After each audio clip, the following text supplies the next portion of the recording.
In this clip, I work with Logan, a professional soccer player, on how mindset and intention can shape success, even in dating.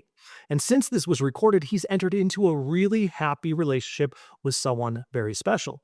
We also discuss shifting from a defeatist mentality to a more confident, grounded approach, while unpacking how ego and attachment create unnecessary suffering and how to move beyond that into a more fulfilling experience. Let's take a look. Dating women, Yeah, exactly. doing that. I can do this. A lot of people empower the hard. The dating pool sucks. I don't have a car. I'm living in this hotel room. Um, well, you're looking at all the things of why this is bad, and that is the vibration that you're transmitting out into the ether, into the universe, into God, and God goes, "Oh, let me reverberate back exactly what you're saying to you in experience. So you don't have a car. Well, you're definitely not gonna, meet anybody walking around. The dating pool sucks, so you're not gonna bump into anybody where, it could be a really great experience and a good bond. There's no available girls. I don't have the money, this, that, and the other. Are you quantifying why you can't find love? And then that's the message you're transmitting out into the ether. And then we're surprised when we can't find love. I don't know why. It's because we're influencing the experience. We're creating that experience with what we believe and think. So step into dating and go, I'm a great guy with a great heart. I'm loyal. I've got humility. I'm a professional athlete, right? Pump yourself up and then pump up the circumstance. There's living, breathing women in Minnesota. That's good, right? Yeah. There is a dating pool. So that's good. I can meet somebody when I go to the grocery store. I can meet somebody anywhere. I can do well with this dating app. I can find this woman. She's searching for me. It doesn't matter the circumstance.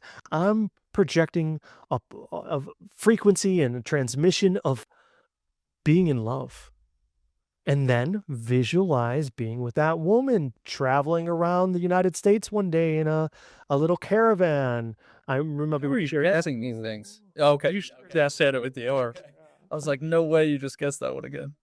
but that is what you visualize, and you're having that love, holding your first child, having her at the stands outside of the Barcelona game, cheering for you, crying with your parents there, and her jumping up and down. Like, visualize those experiences and then empower yourself with the reality, not the non-reality. And that's the one thing I wanted to touch upon with soccer. When you're looking at what you do and you say, I made a mistake, you're looking at the non-reality. Do you know what I mean? You're looking at what you didn't do. And you're saying, I should have done this. So imagine me going to a car lot and I want to pick out my dream car, but all I do is I'm looking at what they don't have. I'm going to feel like, oh, this sucks. It's not good enough. And there's Lamborghinis and Ferraris and Bentleys and the most exotic, amazing cars. But I want something very specific about what they don't have. And that's what ego does. It will always present what isn't the reality.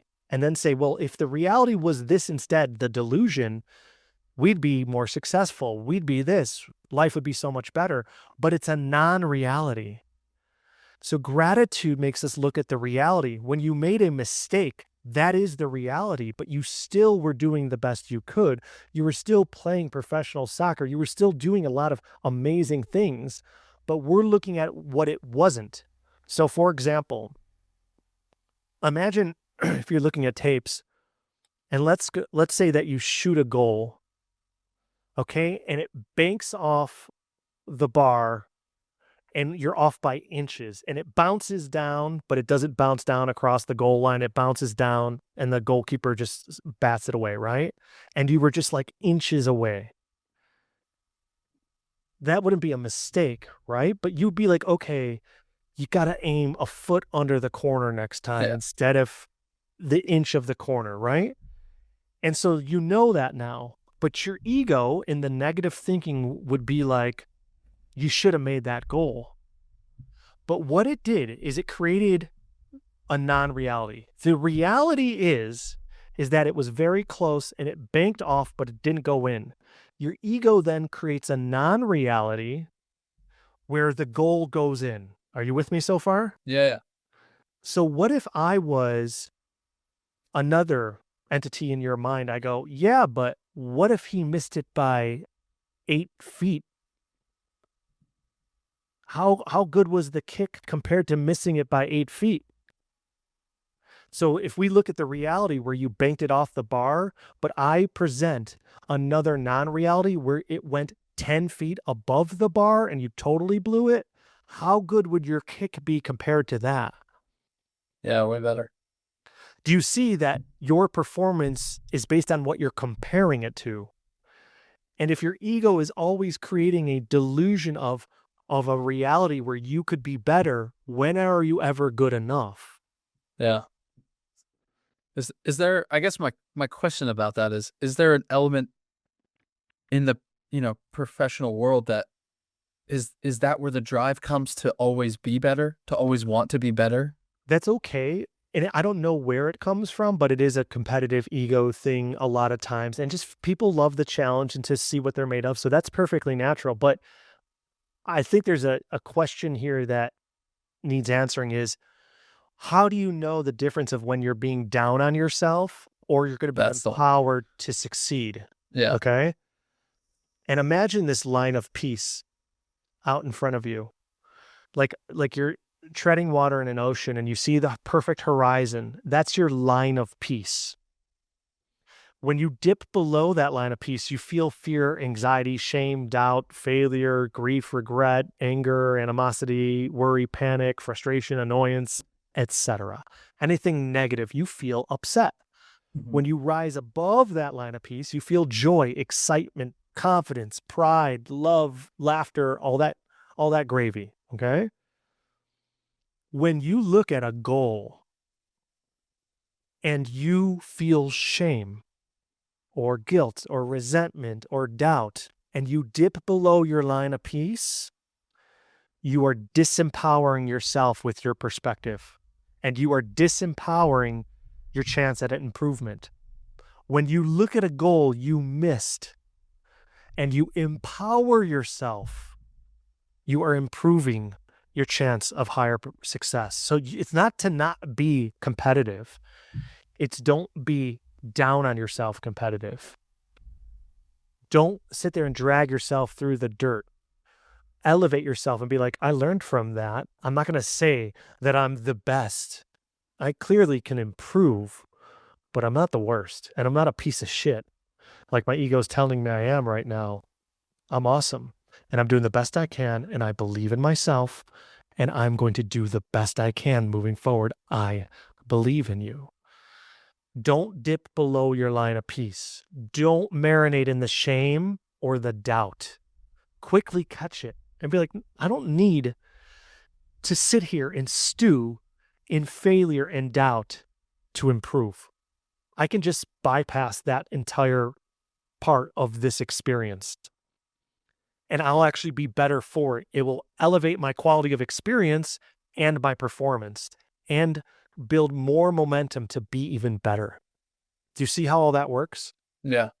So you don't want to dip below your line of peace when challenging yourself to be better.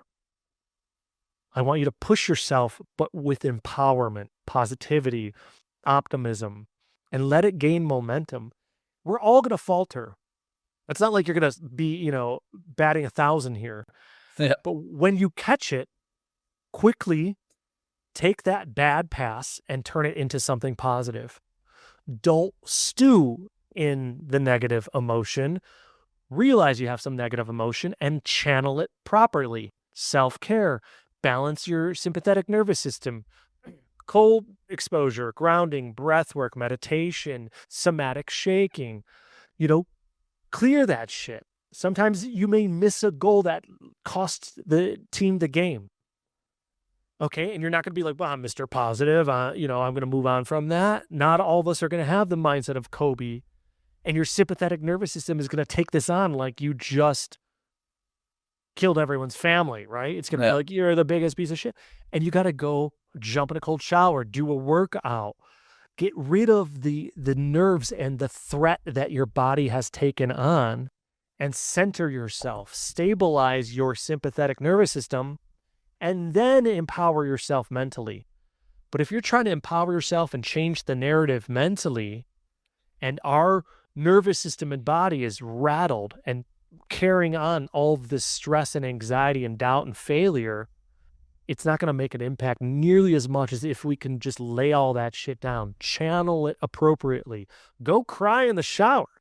I had to do that as a grieving man for a while to balance myself, you know, and then I can input the good, positive encouragement, because we're human and we're going to feel stuff and we're going to have attachment and emotion, but we don't have to linger in it. So life and everything I'm talking about with self-awareness and gratitude and non-attachment, authenticity, self-care, it all boils down to how are we going to respond to life? Because life's coming at us and we will choose our response, and that will basically determine the experience. Yeah.